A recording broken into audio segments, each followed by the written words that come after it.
The Northern Congress for Change implores Nigerians to disregard the unfounded and spurious assertions made by David Babachir Lawal and instead concentrate on the tangible progress and significant strides being made under the visionary leadership of President Tinubu. He is our president with his laudable policies, and we have no reason not to support the program so that Nigeria can progress and return to the same image of the giant of Africa. The allegations against him were thoroughly investigated by an ad hoc committee of the Nigerian Senate, which portrayed a long shadow over his credibility and integrity.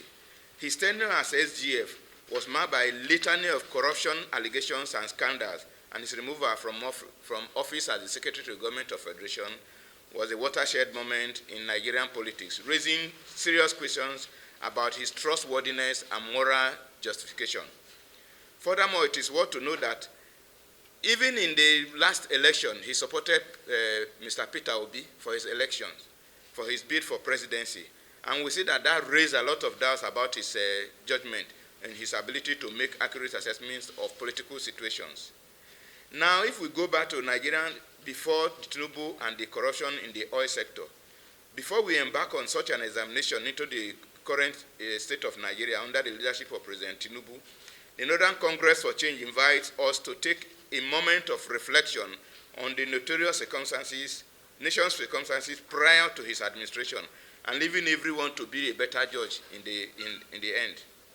Now, in the issue of the new Nigeria under President Tinubu, after the removal of subsidy, we'll take a look at it and discover that the advent of Tinubu administration has been a renewed focus of tackling corruption in the oil industry.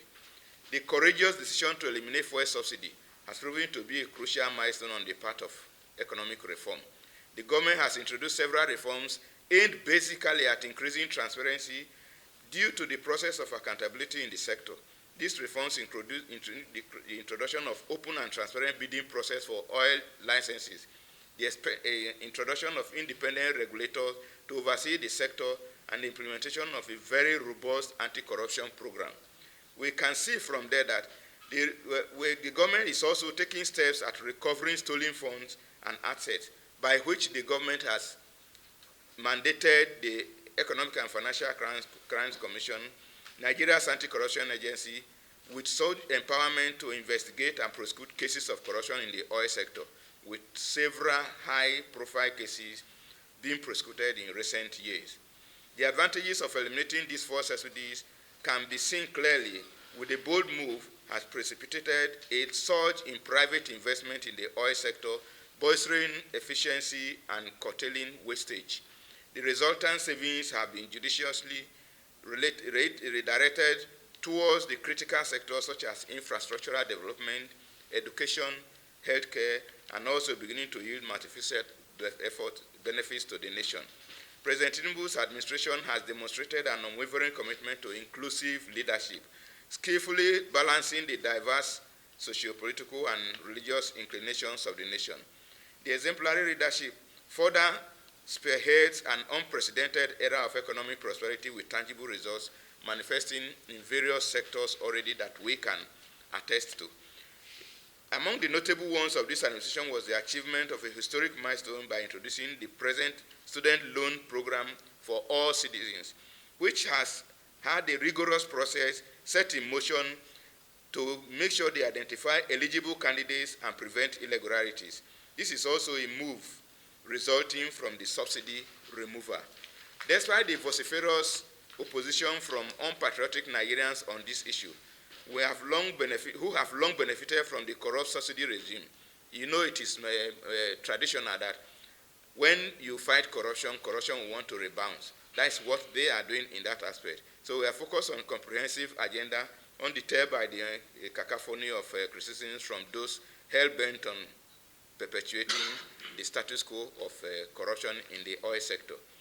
Under President Tinubu's leadership, Nigeria is beginning to experience unprecedented economic growth. The administration's policies have started attracting foreign investment, already boosting local production and creating jobs. His commitment to diversifying the economy has yielded positive results, with sectors such as agriculture, manufacturing, and technology beginning to flourish efficiently. the country is now on a path towards self-sufficiency and reduced dependence on oil sector. The diversification process is beginning to yield results. We are witnessing a new era of economic prosperity, and especially we look at the commencement of the Group Chief Executive Officer of NNPC, Mr. Mele Kyari, whose tireless efforts in transforming the oil sector is beginning to yield positive outcomes.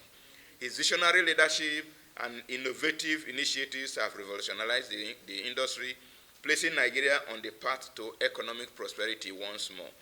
One of Kyari's notable achievements is the successful implementation of the Petroleum Industry Act, a landmark legislation aimed at overhauling the oil sector. He has played a crucial role in shaping the PIA, the Petroleum Industry Act, which has created a more conducive environment for investment, promoting economic growth and job creation.